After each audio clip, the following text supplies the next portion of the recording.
이스라엘이 이집트에서 나올 때에 야곱의 집안이 다른 언어를 쓰는 민족에게서 떠나올 때에 유다는 주님의 성소가 되고 이스라엘은 그의 영토가 되었다. 바다는 그들을 보고 도망쳤고 요단강은 뒤로 물러났으며 산들은 수양처럼 뛰놀고 언덕들도 새끼양처럼 뛰놀았다. 바다야 너는 어찌하여 도망을 쳤느냐, 요단강아 너는 어찌하여 뒤로 물러났느냐. 산들아 너희는 어찌하여 수양처럼 뛰놀았느냐. 언덕들아 너희는 어찌하여 새끼양처럼 뛰놀았느냐. 온 땅아 내 주님 앞에서 떨어라, 야곱의 하나님 앞에서 떨어라. 주님은 반석을 웅덩이가 되게 하시며 바위에서 샘이 솟게 하신다. 아멘, 아멘. 여러분, 정말 일상에서 하나님의 기적을 체험하고 주님의 기적을 보는 눈이 열리게 되기를 축복합니다. 하나님은 정말 우리와 함께 계시기 때문에 우리의 삶은 일상이 기적으로 충만한 삶을 살고 있습니다. 그걸 보는 눈이 뜨였고 안 뜨였고의 차이일 뿐입니다. 우리가 일상의 기적을 체험하라 그래서 그동안에는 기적을 행하지 않으시던 하나님이 내 삶에 기적을 행해 주셔서 그거 아닙니다. 늘 행하시는 하나님의 기적을 보는 눈을 열어주셔서 하는 거예요. 하나님께서 우리를 통해서 그동안에 행하지 않으셨던 일들을 이루실 수 있습니다. 저는 그 일도 분명히 하나님의 계획 속에 있다고 하는 것을 느낍니다. 그러나 먼저 하나님께서 이미 하고 계시는 기적에 대해서 눈이 뜨여야 하고, 그러면 충분합니다. 하나님이 어떤 일을 또 더 해주시고 말 것도 사실 없습니다. 그 은혜의 눈이 정말 열려야 예수 믿는 것이 기쁘고 신앙생활에 활기가 있고 우리가 정말 전도자로서의 삶을 살고 그리고 하나님의 영광을 돌려드리는 삶을 살게 되어 있습니다. 하나님은 정말 살아계시구나, 하나님은 지금도 기적으로 역사하시는구나, 이 사실이 분명히 믿어지는 사람은 다 하나님이 안 계시다 그래도 흔들리지 않습니다. 하나님이 살아계신 걸 너무나 잘 알고 있고 내 일상에서 하나님의 기적을 경험하는데 사람들이 하나님이 안 계시다고 하는 것이 오히려 안타깝고 불쌍할 뿐이지 내 믿음이 흔들릴 일이 아니라는 거죠.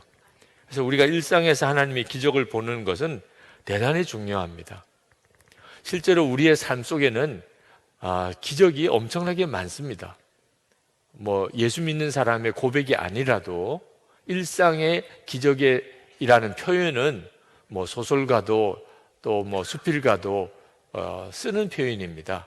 박완서라고 하는 작가가 일상의 기적이라는 글을 썼어요. 제가 읽어드리겠습니다. 덜컥 탈이 났다. 유쾌하게 저녁 식사를 마치고 귀가했는데 갑자기 허리가 뻐근했다. 자고 일어나면 낫겠거니 대수롭지 않게 여겼는데 웬걸 아침에는 침대에서 일어나기조차 힘들었다. 그러자 하룻밤 사이에 사소한 일들이 굉장한 일로 바뀌어 버렸다. 세면대에서 허리를 굽혀 세수하기, 바닥에 떨어진 물건을 줍거나 양말을 신는 일, 기침을 하는 일, 앉았다가 일어나는 일이 내게는 더 이상 쉬운 일이 아니었다. 이때 중국 속담이 떠올랐다. 기적은 하늘을 날거나 바다 위를 걷는 것이 아니라 땅에서 걸어 다니는 것이다. 얼마 전에는 젊은 날에 윗분으로 모셨던 분의 병문안을 다녀왔다. 몇 년에 걸쳐 점점 건강이 나빠져 이제 그분이 자기 힘으로 할 수 있는 것은 눈을 깜빡이는 정도에 불과했다.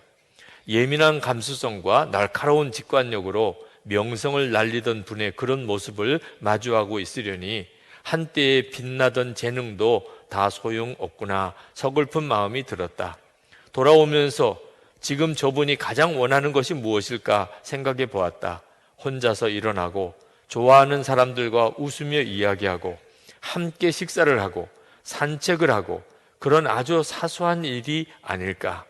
다만 그런 소소한 일상이 기적이라는 것을 깨달을 때는 대개는 너무 늦은 다음이라는 점이 안타깝다. 정말 그렇잖아요? 네. 여러분, 세면대에서 그냥 허리 굽혀서 세수가 되면 기적이죠. 네. 어떤 사람에게는 정말 기적이에요. 네. 그게 안 돼서 쩔쩔매는 사람, 네. 허리가 굽혀지는 거, 온 집안에 그냥 뉴스가 되는. 네. 허리가 굽혀진다. 아침에 자리에서 일어나는 것, 정말 사랑하는 가족이 있는 것, 함께 식사할 사람이 있는 것, 나 혼자서 화장실 갔다 온 거, 우리는 정말 기적 속에서 사는 거라니까. 중국 속담에 사람이 하늘을 날거나 바다를 위를 걷는 게 기적이 아니고 땅 위를 걸어 다니는 게 기적이다. 여러분 오늘 다 걸어오셨잖아요, 그죠? 네. 기적을 살고 있잖아요. 우리가 우리의 일상생활 속에 기적이 넘치고 있다니까. 그걸 깨닫는 눈이 뜨였냐 아니냐 하는 차이지, 기적이 있었냐 없었냐는 차이가 아니라니까. 기적을 기적으로 보는 눈이 뜨이고 나면 내 몸이 건조한 것 같았던 내 삶이 정말 놀라운 삶이 되는 거죠. 사람들이 똑같은 걸 보아도 사실 보는 게 달라요. 오늘 시편 114편은 출애굽 당시에 일어난 기적을 아주 시적으로 표현한 겁니다. 그때 홍해가 갈라지고 요단강이 갈라졌습니다. 그래서 3절에 바다는 그들을 보고 도망쳤고 요단강은 뒤로 물러났으며 라고 이렇게 표현했던 것을 시적인 표현이라고 이해할 수 있어요. 그죠? 홍해가 갈라지고 요단강이 갈라진 것을 바다가 도망갔다, 요단강이 뒤로 물러났다, 뭐 이런 표현 쓰는 것은 그렇게 시적인 표현을 쓸 수 있겠다 싶죠. 근데 그 다음 부분은 조금 고개가 갸우뚱거려요. 4절에 산들은 숫양처럼 뛰놀고 언덕들도 새끼 양처럼 뛰놀았다. 바다야 너는 어찌하여 도망을 쳤느냐, 요단강아 너는 어찌하여 뒤로 물러났느냐, 산들아 너희는 어찌하여 숫양처럼 뛰놀았느냐, 언덕들아 너희는 어찌하여 새끼 양처럼 뛰놀았느냐. 산들과 언덕이 숫양과 새끼 양처럼 막 뛰노는 것 같았다. 그 홍해가 갈라지고 요단강이 갈라지고 하는 그때 그걸 보는 사람이 그렇게 보이더라는 거예요. 그렇게 보인다는데 어떻게 그렇게 보인다는, 산이 뛰놀고 언덕이 뛰놀고 바다가 도망가고 또 강이 뒷걸음질치고 그렇게 보인다는데, 똑같은 걸 보는데도 전혀 다르게 보는 거구나 하는 것을 알 수 있잖아요. 영이 살아있는 사람이 보는 거하고 영이 죽어있는 사람이 보는 것은 완전히 다릅니다. 똑같이 아침에 일어나서 한 집에서 똑같은 밥을 먹고 그렇게 사는데도 영이 살아있는 사람과 영이 죽은 사람은 보는 게 완전히 달라요. 그래서 감사 제목이 많아서 감사하는 게 아니고 믿음으로 감사하는 거예요. 믿어지니까. 모든 게 감사로 믿어지니까. 아니, 멀쩡하게 다닐 때는 감사 못 하다가 교통사고 나서 다리 쩔뚝거리면서 감사. 네. 목숨을 살려주신 거 너무 감사. 그 위기 가운데 그래도 붙들어 주셔서 다리 하나 부러진 것으로 끝나게 해주셔서 감사. 이렇게 감사가 나온다니까. 아니, 사실 멀쩡히 걸어 다니는 사람이 감사지 다리 부러진 사람이 무슨 감사가 있겠어. 믿음이 다르고 깨달아진 게 다른 거예요. 오늘 이 시간에 하나님께서 우리에게 하시려고 하시는 놀라운 일은 하나님께 우리 일상 속에서 행하시고 있는 그 놀라운 감사, 놀라운 기적거리를 우리가 보게 하시는 것, 눈뜨게 하신 것.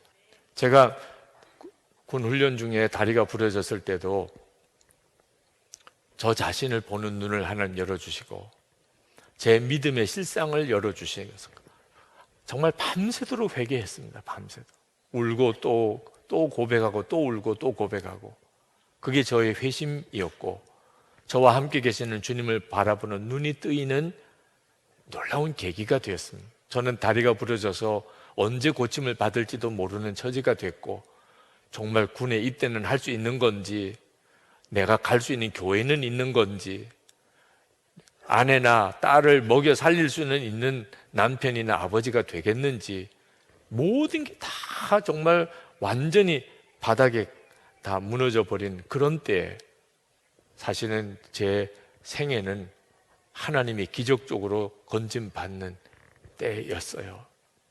기적이었어요. 네. 그때 하나님의 은혜로 저를 깨닫게 하시고 눈뜨게 하시고 주님을 사모하게 하셨으니 지금 여기까지 이렇게 와 있는 거죠. 겉으로 보기에는 이건 기적이 아니고 이건 저주야. 그런 일들 속에서 하나님의 기적을 보는 거예요. 하나님의 간섭하심이구나 이렇게 깨달아지면, 말할 수 없는 고통을 당하는데 이게 하나님의 간섭이시구나, 그 순간에 확 눈이 뜨여요. 그러면 충분해요. 하나님이 하신 거군요. 하나님이 하신 일이군요. 그 자체가 기적이라니까. 하나님이 계시고 나와 함께 계시고 내 일에 간섭하시는 것 자체가 기적이죠. 이게 깨달아지고 나면 그 다음에 모든 것이 다 달리 보이기 시작하는 거예요. 여러분에게 그 역사가 있기를 축복합니다. 우리가 더 큰 어떤 기적이 일어나기를 기도하는 것보다 일상에서 하나님이 역사하고 계신 걸 보게 해달라고, 하나님이 내게 기적으로 역사하시는 것을 내가 깨닫게 해달라고 우리가 정말 기도해야 합니다. 기도해야 하나님이 응답해 주시는 거예요. 하나님의 기적이 일어나고 하나님의 영을 가진 사람이 항상 곁에 있어도 관심이 하나님과 하나님의 역사하심에 있지 않으면 못 봐요. 하나님은 말할 수 없이 채워주시고 도와주시고 지켜주셨는데 마음에는 불평과 원망과 의심으로 가득 차고 그리고 엉뚱한 것에 관심을 기울여 파멸의 길로 가는 거예요. 하나님의 기적을 보지 못하는 것은 그저 기적을 보지 못했다는 것으로 끝나지 않습니다. 저주받을 길로 가는 거예요. 저주받을. 하나님이 살아계시고 지금도 역사하신다는 것을 깨닫지 못하니까, 그러니까 완전히 세상에 빠져가는 거예요. 마귀가 끄는 대로 끌려가는 겁니다. 벨사살 왕이 그 성전, 예루살렘 성전 짓기를 자기 나라 우상 창고에다가 갖다 놓은 거, 그거 다 일부러 그것만 골라가지고 유대인들을 유난히 싫어했던 왕이라 그 예루살렘의 성전에 있던 집기를 꺼내가지고 그것 가지고 술을 먹고 그리고 놀았으니 저주받을 일만 골라서 한 거죠. 하나님이 믿어지지도 않고 하나님의 기적을 매일 보지 못하는 사람은 스스로가 저주받을 길로 가는 거죠.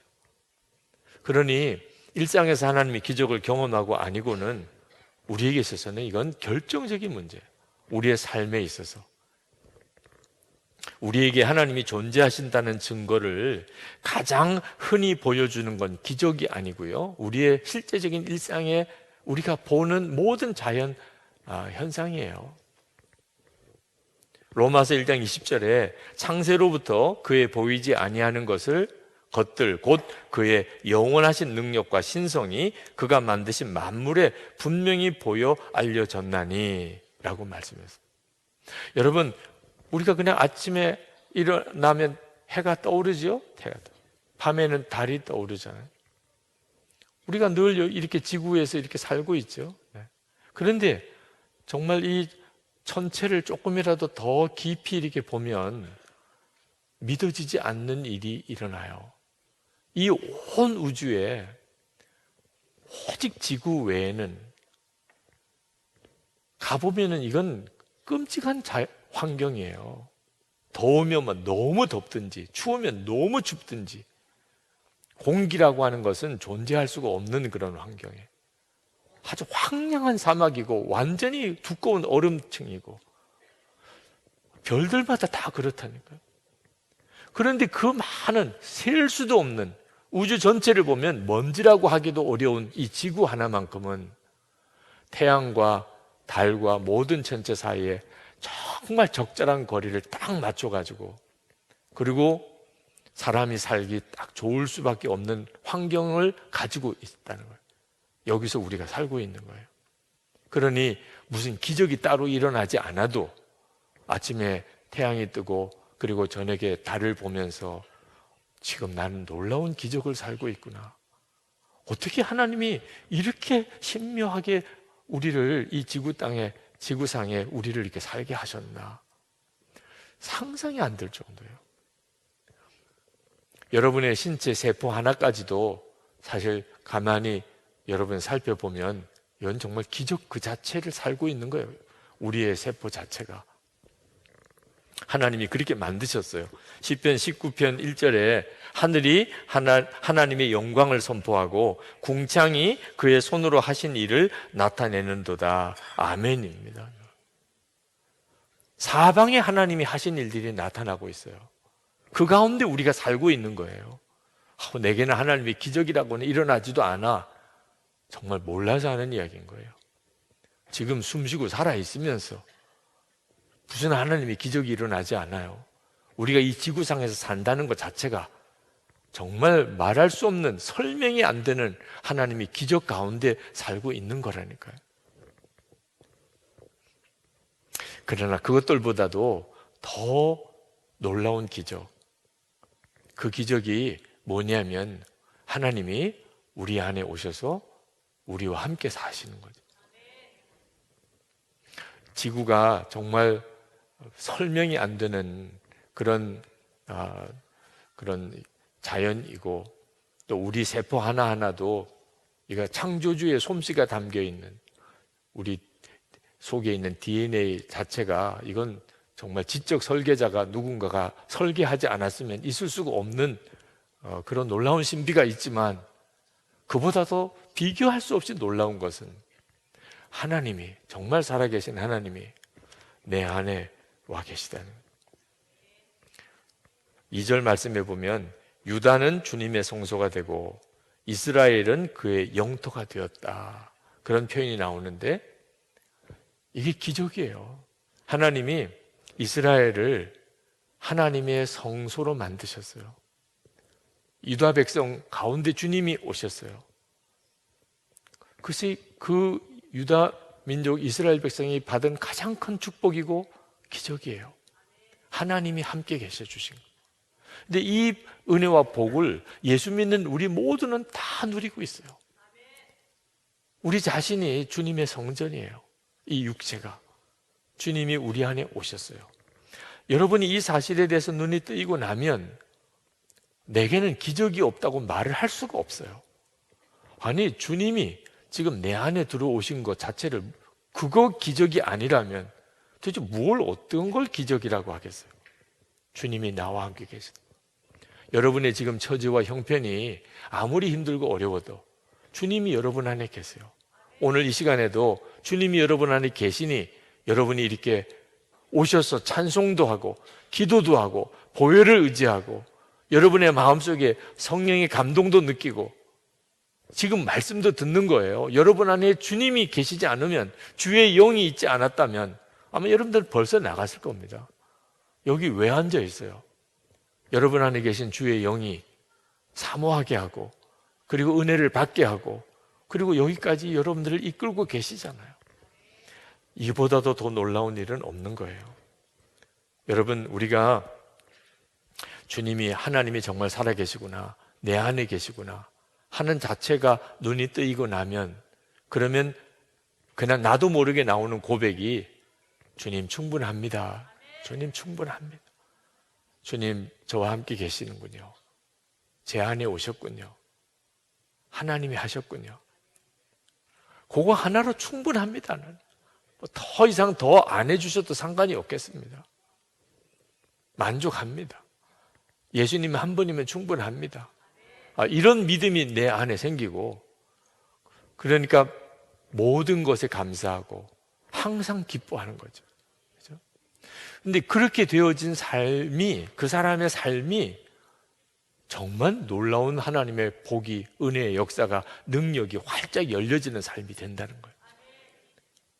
지금 내가 받은 이 은혜를, 하나님의 기적을 보는 눈이 뜨이고 그것에 감사하는 믿음이 생긴 사람은 그 삶 속에서 하나님이 정말 놀라운 일들을 또 이루어내신다는 거예요. 여러분, 여러분의 죄가 깨끗이 씻어졌음을 믿습니까? 지금 기적을 살고 있는 거예요. 하나님이 여러분의 아버지가 되셨음을 믿습니까? 이보다 더 놀라운 기적이 어디 있어요?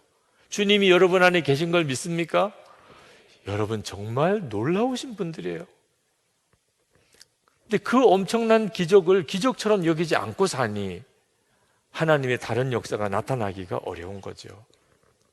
하나님, 나 보실 때 어떠실까? 오늘도 나를 보실 때 어떠실까? 궁금하세요? 어린 아기 데려온 분 한번 보세요. 어린 아기를 보는 그분의 얼굴을 보세요. 얼마나 사랑스러운 얼굴이에요. 계속 아기 보면서 얼굴이 그냥 미소가 번지고, 지금 하나님이 여러분을 그렇게 보고 계시다는 거예요. 예수님의 십자가, 주님의 보혈이 그 증거예요. 하나님께서 나를 얼마나 사랑하시나. 여러분, 이 사실이 진짜 믿어지기 시작할 때, 그때부터 모든 일에 대한 판단이 달라지는 거예요. 이게 진짜 기적이죠. 기적을 기적으로 알고 나니까 비로소 내 삶 속에 하나님이 놀라운 일들을 하실 수가 있게 된 겁니다. 나는 죽고 예수로 사는 것이 하나님의 기적을 일상에서 경험하는 열쇠예요.